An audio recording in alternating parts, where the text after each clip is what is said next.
Peoples party کسی بھی طور پر ماننے کو تیار ہی نہیں ہے۔ خبر یہ ہے، سید عمران شفقت صاحب سینئر صحافی، انہوں نے بتایا کہ ایک سینئر صحافی نے یہ بتایا ہے کہ محسن نقوی سے زرداری صاحب ناراض ہیں، اور ناراضگی کی وجہ یہ ہے کہ ان کو اعتماد میں نہیں لیا گیا، خاص طور پر یہ جب محسن نقوی صاحب نے تقریر کی کہ جی نئے صوبے بننے چاہیے، سسٹم کلیپس کر گیا ہے، اور دیگر باتیں جنہوں نے کی، جبکہ شہباز شریف کو شاید انہوں نے لیا پھر بھی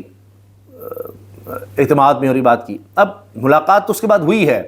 زرداری صاحب کی محسن نقوی سے، اور پھر کاروباری اہم شخصیت، وہ بھی اسٹیبلشمنٹ کے قریب سمجھ جاتے ہیں، اعجاز گوہر صاحب، ان لوگوں سے ملاقات ہونا۔ اب ظاہر یہی لگتا ہے کہ بات ہی اب صوبوں کی ہے، اور تو اس وقت مین ایجنڈا ہی کوئی نہیں ہے، سب کو اس پر یکسو ہونا ہے۔ لیکن ناراضگی پتہ نہیں کس حد تک دور ہوئی نہیں ہوئی، لیکن بات نہیں بنی، کیونکہ اگر بات بن گئی ہوتی تو آج یہ نہ ہوتا کہ پیپلز پارٹی پھر پریس کانفرنسز کر رہی ہوتی اور یہ کہہ رہے ہوتے حسن مرتضیٰ صاحب کہ جی نئے صوبے کس طرح سے معاملات بہتر کر سکیں گے، یہ تو نہیں ہو سکتا، تو گورننس تو یہاں خراب ہے، وہ نئے صوبے بنانے سے کیسے بہتر ہو جائے گی۔ پیپلز پارٹی تو اس طرف نہیں آ رہی، قطعی طور پر نہیں آ رہی۔ اب ہو یہ رہا ہے کہ نون لیگ نے اشارہ دے دیا ہے، کم از کم شہباز شریف صاحب تو بالکل ساتھ ہیں، باقی مریم نواز اور نواز شریف صاحب یہ ہے کہ وہ ٹائم بائی کر رہے ہیں کہ ہاں جی ہم تو ساتھ ہیں، تو سارا فوکس انہوں نے پیپلز پارٹی کی طرف دھکیل دیا کہ ان کو بنائیں، ہم تو تیار ہیں نئے صوبوں پر۔ اب پیپلز پارٹی تیار نہیں ہو رہی، یہاں پر اب راستہ نکل رہا ہے خان صاحب کے لیے، وہ اس لیے کہ خان صاحب کے بیانات موجود ہیں، وہ اس پر بات کر رہے ہیں، تحریک انصاف بھی یہ کہہ رہی ہے کہ جی بالکل ٹھیک ہے، ان پرنسپل ہم سمجھتے ہیں نئے صوبے بننے چاہیے، تو یہ بات تو ہے۔ باقی یہ ہے کہ خان صاحب سے ملاقات ہو جائے تو باقی چیزیں آگے آ سکتی ہیں۔ تو یہاں اسٹیبلشمنٹ اور خان صاحب ایک نظر آ رہے ہیں۔ تو اگر پھر قومی مفاد ہوتا ہے، چیزوں کو دیکھنا ہوتا ہے کہ جی آگے کیا جو آپ کو نظر آ رہا ہوتا ہے، تو اس میں پھر سیاست میں تو کوئی مستقل دوست، کوئی مستقل دشمن نہیں ہوتا، کیونکہ یہ تو نون لیگ ہی تھی جس کا ٹکراؤ تھا اسٹیبلشمنٹ سے جب خان صاحب گورنمنٹ میں تھے، جب آئے تھے 2018 کے الیکشن اور اس کے شروع میں، باقی تو سال بعد خان صاحب سے ہی باجوہ صاحب کا ٹکراؤ ہو گیا تھا، کیونکہ خواجہ صرف کہتے ہیں جی ہمیں کہا جا رہا تھا اب آپ حکومت لے لیں۔ تو کیا ہوا کہ میاں صاحب جو ہیں وہ ووٹ کو عزت دو کی بات کرتے تھے، اور اس کے بعد انہوں نے ووٹ ہی گنوا دیے، کیونکہ وہ اسٹیبلشمنٹ کے ساتھ جا ملے خان صاحب کے خلاف۔ اب جب اسٹیبلشمنٹ راستہ نکالنا چاہ رہی ہے کہ یہ تو ڈلیوری صفر ہے، تو سیکیورٹی سے بڑھ کر کیا ہے، اور وہاں پر خدا نخواستہ کمپرومائز ہو جائے کوئی ہماری سیکیورٹی، تو کیا بنے گا؟ دشمن ہمارا مشرق سے بھی اور مغرب سے بھی اٹیک کر رہا ہے ہم پر، تو ہمیں تو ایک سیکیورٹی کی بہت زیادہ ضرورت ہے۔ اب اس وجہ سے اب خان صاحب کے لیے راستہ نکل رہا ہے، اس لیے اب بہت سی باتیں آ رہی ہیں کہ ان کو شفٹ کیا جا سکتا ہے ہاسپٹل میں۔ ٹھیک ہے ان کی صحت خراب ہے، لیکن اب اس پر بھی تو دیکھنا ہے کہ صحت کی خرابی تو ان کی کافی عرصے سے ہے، لیکن کوئی ان کو سہولت اس طرح سے نہیں مل رہی، رسائی نہیں مل رہی، ذاتی ڈاکٹرز تک رسائی نہیں ہے۔ تو اب یہ چیزیں پھر دیکھتے ہیں ہوتی ہیں نہیں ہوتی، کیونکہ اب اگر کوئی سیٹلمنٹ ہو جاتی ہے خان صاحب اور اسٹیبلشمنٹ کے درمیان، خاص طور پر نئے صوبوں پر، تو پھر اگلے سیٹ اپ میں بھی خان صاحب کی جگہ بن سکتی ہے۔ نہ صرف یہ کہ جو بھی اگلا سیٹ اپ آئے گا وقتی طور پر ہو اور فری اینڈ فیئر الیکشنز کروائے جائیں، تو اس کے لیے تو پھر خان صاحب کی موجیں لگ سکتی ہیں۔ لیکن مسئلہ کہاں ہے؟ مسئلہ یہ ہے کہ کیا خان صاحب کو جو آفر کی جا رہی ہے، جس میں بات آتی ہے کہ جی آپ باہر چلے جائیں، آپ خاموش ہو کر بیٹھ جائیں، کیا اس میں کوئی لچک ہے کہ اگر یہ بات ہو جاتی ہے کہ ہاں جی ان پرنسپل نے جب بھی فری اینڈ فیئر الیکشن ہو گیا، اگر ہماری حکومت آئی یا نیا سیٹ اپ آتا ہے اور وہ کوئی صوبے بنا دیتا ہے اگلے الیکشن سے پہلے ہی، کوئی آئین میں ترمیم لا کر کسی بھی طرح سے کچھ کیا جاتا ہے، تو ہم اس میں ساتھ ہوں گے، ہم اس کو کرٹیسائز نہیں کریں گے، ریفرینڈم کروا لیا جاتا ہے، جو بھی کروایا جاتا ہے، تو پھر دیکھنا یہ ہے کہ کیا راستہ نکلتا ہے اور کس طرح سے نکلتا ہے۔ اب یہ ہے اصل گیم، اور پھر نہ صرف یہ کہ خان صاحب کی رہائی ہو سکتی ہے، بلکہ آگے کئی راستے بن سکتے ہیں۔ اس کے بعد تو پھر اگلی چیز تو بعد میں ہے کہ جی اگلا سیٹ اپ، نگران سیٹ اپ، اس میں کیا کیا مل سکتا ہے، تو یہ سب دیکھنا ہوگا۔ یہ اس وقت سب سے اہم ڈیولپمنٹس چل رہی ہیں۔ باقی جناب اگر آپ دیکھیں، جو میں نے آپ سے کہا تھا کہ ہم خبروں پر بعد میں آئیں گے، پہلے وہ خبریں بن کیوں رہی ہیں، ہمارے سامنے چیزیں کیوں آ رہی ہیں، اس کا جائزہ لیتے ہیں۔ دیکھیے اب ایک تو یہ کہ پیپلز پارٹی اور نون لیگ ایک دوسرے کے خلاف پریس کانفرنس کر رہے ہیں۔ ایک طرف شیلہ رضا صاحبہ آئی ہیں اور شبیرہ فاروقی صاحبہ، پرویز شاہ صاحبہ، ان تینوں نے آ کے کہا جی پنجاب کا CCD کرائم کنٹرول کرنے کی بجائے ڈیتھ اسکواڈ بن گیا ہے. اچھا اسی طرح انہوں نے اور بھی کرٹیسزم کیا کہ میں آج پنجاب کی کارکردگی بتانا چاہتی ہوں، یہ شرمیلا فاروقی صاحبہ نے کہا. اور اس پر عظمہ بخاری صاحبہ میدان میں آ گئی ہیں، انہوں نے اس پر کمنٹ کیا ہے، اف اللہ پنجاب کی کارکردگی پر میرے مقابلے میں تنقید کرنے 3 خواتین کو بھیجنا پڑا، وہ بھی صوبے کی جن سے میر رضا کے کیس کی 2 نمبریاں سنبھالی نہیں جا رہی، تم سے نہ ہو پائے گا. کہ وہ بڑی خوش ہیں کہ دیکھیں 3 خواتین آئی ہیں میرے مقابلے پہ، ارے بابا یہ میری کارکردگی ہے. جبکہ وہ تینوں خواتین صرف پنجاب نہیں، وہ تو کشمیر کے الیکشنز پر بھی بات کر رہی تھیں. بہرحال دونوں طرف سے اب ایک دوسرے کو جملے سنائے جا رہے ہیں، تنقید ہو رہی ہے. ہم آپ کے اتحادی ضرور ہیں، غلام نہیں، اینٹ ماریں گے تو پتھر سے جواب دیں گے، پرویشا صاحبہ نے یہ تک پریس کانفرنس میں کہا. اسی طرح عظمہ صاحبہ آئیں، انہوں نے جواب شکوہ کیا، میر رضا کیس ابھی تک حل نہیں ہوا، اس بچے کی ناگہانی موت کو خودکشی بنا دیا گیا، میڈیکل بورڈ اور تفتیش تبدیل کی گئی، یہ وزیر اطلاعات پنجاب عظمہ بخاری نے کہا. مگر بات یہ ہے کہ یہاں پیپلز پارٹی کہہ رہی ہے کہ جو 2 بچیاں پولیس کسٹڈی میں ہلاک ہوئیں، اب کہا جا رہا ہے جی دونوں کو ہارٹ اٹیک ہو گیا، ایک جوائنٹ ٹیم بنائی جا رہی ہے، یعنی کمیشن بنایا جا رہا ہے، اس کی دیکھتے ہیں کیا رپورٹ آتی ہے. لیکن دونوں کو ایک ہی وقت میں پولیس حراست میں ہارٹ اٹیک ہونا، ٹھیک ٹھاک وہ بچیاں تھیں، اور اس عمر میں ہارٹ اٹیک کیسے ہو گیا اس عمر میں بھی، اور دونوں کو ایک ہی وقت میں ہونا تھا، دونوں ٹھیک ٹھاک تھیں. یہ بھی ہے. پھر وہ پولیس اہلکار والا جو معذور بچی سے جاتی والا معاملہ، وہ بھی اس پر آ رہی بات.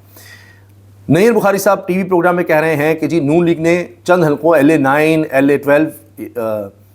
یعنی کشمیر میں ری پولنگ کا وعدہ کیا، لیکن بعد میں نون لیگ کی قیادت اپنے وعدے سے مکر گئی. میرپور الیکشن میں کوٹلی کی 4 نشستیں پیپلز پارٹی سے جبرن چھینی گئیں. الیکشن کمیشن آزاد کشمیر نے واضح طور پر نون لیگ کو الیکشن جتوانے کے لیے دھاندلی کی. اب دیکھیے یہ سب باتیں ہو رہی ہیں. تو پیپلز پارٹی اب کہہ رہی ہے کہ پارلیمان میں حکومت سے تعاون نہیں کریں گے، تاحکم ثانی پارلیمان میں حکومت سے تعاون نہیں کیا جائے گا، قانون سازی میں حکومت سے تعاون نہیں ہوگا، قائمہ کمیٹی میں حکومتی بلوں کو سپورٹ نہیں پیپلز پارٹی کرے گی، پیپلز پارٹی منظوری کے عمل میں حکومتی بلوں کی مخالفت کرے گی، پی قائمہ کمیٹی میں حکومتی بلوں میں ضروری ترامیم بھی پیش کرے گی. ہم آپ کے اتحادی ضرور ہیں، غلام نہیں، اینٹ ماریں گے تو پتھر سے جواب دیں گے. یہ میں نے آپ کو بتایا کہ جی وہ پلویشا صاحبہ یہ باتیں کر رہی ہیں. اچھا اب کہانی کچھ اس طرح بھی بدل رہی ہے کہ اب سارہ عالم صاحب سینئر صحافی، تجزیہ کار، چیئرمین پیمرا رہے نون لیگ کے دور میں، وہ بھی تعریفیں کر رہے ہیں کہ سہیل افریدی نے بتایا کہ انہوں نے 70% ڈپارٹمنٹس کی ڈیجیٹلائزیشن کی ہے، جس کی وجہ سے ریونیو 92 ارب سے بڑھ کر 150 ارب ہو گیا ہے. انٹریکشن ہیومن کم ہوا، کرپشن کم ہوئی، انہوں نے کوئی نئے ٹیکسز نہیں لگائے، لیکن ڈیجیٹلائزیشن سے 92 ارب سے بڑھ کر 150 ارب ہو گیا. جنگلات کی کٹائی کی جو ویڈیو سوشل میڈیا پہ ہیں وائرل، وہ نگران دور کی تھی، ہم جنگلات مزید لگا رہے ہیں. اب گڑبڑ تو ہے، کیونکہ وزیر اعظم کی زیر صدارت وفاقی کابینہ کا اجلاس ہوا، شہباز شریف صاحب اس میں تقریر جھاڑ رہے تھے کہ ہم نے ترقی کرنی ہے، محنت کرنی ہے. وہ 4.5 سال سے اب یہی تقریریں جھاڑ رہے ہیں. اب ہوا یہ ہے کہ ثناء اللہ خان صاحب سینئر صحافی ہیں، وہ کہتے ہیں ذرائع کی اطلاعات ہیں کہ وزیر داخلہ محسن نقوی آج بھی کابینہ اجلاس میں نہیں آئے، کہ پتہ نہیں کابینہ ممبر کچھ اس طرح کی بات کریں گے، سوال جواب ہوگا، انہوں نے کہا جی میں آتا ہی نہیں. یہ سب چیزیں اب ہو رہی ہیں. اچھا پیپلز پارٹی نے یہ بھی کہا ہے کہ ہم لوگ ان کے غلام نہیں ہیں، ہم اپنی رفتار اور سمجھ بوجھ کے مطابق چلیں گے، ہم نہ کسی کے کہنے پر دوڑ کر گڑھے میں گرتے ہیں اور نہ ہم اپنی بساط سے اونچی چھلانگیں مارتے ہیں. پرویشا صاحب کی پریس کانفرنس بڑی دھواں دار تھی. اوئے ہوئے ہوئے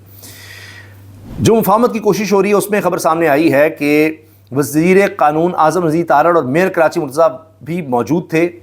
اور عرفان قادر جو کہ پریزیڈنٹ زرداری کے معاون ہیں قانون کے، تو انہوں نے یعنی صدر مملکت کے قانونی مشیر عرفان قادر کی اسپیکر قومی اسمبلی سردار ایاز صادق سے ملاقات ہوئی ہے، اور اس میں اعظم نذیر تارڑ اور میئر کراچی بھی تھے مرتضیٰ وہاب، اور وہاں پر باتیں ہوئی ہیں اب یہی ججز کی تعیناتی پر. تو کہتے ہیں دیکھتے ہیں کوئی حل نکل آئے گا نہیں، تیرا جج میرا جج، کتنے اپنے جج لگانے ہیں، یہ اب یہاں پر ہو رہا ہے. تو دیکھیں کہ کس طرح سے ایک دوسرے کو منایا جاتا ہے، کس طرح سے آگے بڑھا جاتا ہے. باقی سلمان صفدر صاحب وکیل ہیں خان صاحب کے، وہ کہہ رہے ہیں کہ میں 2 باتیں آپ کو کنفرم کر سکتا ہوں. خان کی آنکھ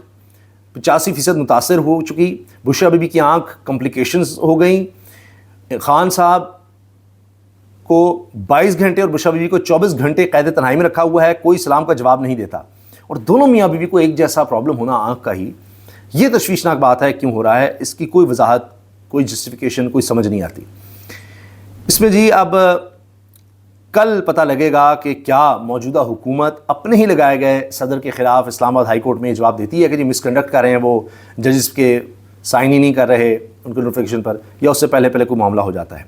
کارکردگی دیکھ لیں، لاہور میٹرو بس سروس کی 64 میں سے صرف 35 بسیں چل رہی ہیں، صبح 1700 ارب روپے کا مقروض ہو چکا، جبکہ حکمرانوں کے لیے 11 ارب کا جہاز اور 10 کروڑ کی گاڑیاں اور افسروں کے لیے اربوں روپے کی گاڑیاں خریدی جا چکی ہیں، اور اربوں روپے ان کے نئے بنگلوں کی تعمیر پر خرچ کیے جا رہے ہیں۔